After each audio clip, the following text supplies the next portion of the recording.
Менің есімім Жәрденов Алтынбек. 2002 жылы Атырау қаласында дүниеге келдім.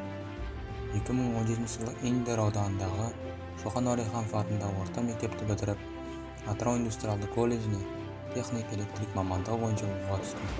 Қазіргі таңда 4-ші курс студентімін. Неге электрик? Жалпы өздеріңізді білетін шығарсыздар. Басқа мамандықтарға қарағанда электрик мамандығы ең көп сұранысқа ие екен.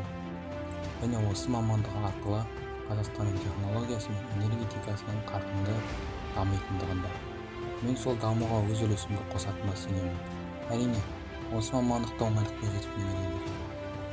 Электр маманын теория жүзінде өткен Дауылбаева Алтынай және практикалық тұрғыда өндірістік жұмыста студия өткен Сағынғали Бекболат ұстаздарымның арқасында өзімді осы салада дамытуға көрілдім.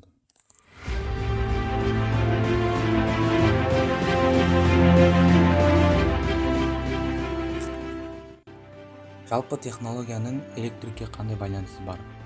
Электрик тек электр энергиясын қосумен шектеліп қалмайды. Сонымен қатар, технологиялық құрылғыларды автоматтандырумен айналысады. Күн, жел энергиясын орнатады. Компьютер арқылы программалаумен айналысады. Міне дәл осындай жұмыстар арқылы Қазақстанның болашағын дамуына үлес қосып келеміз.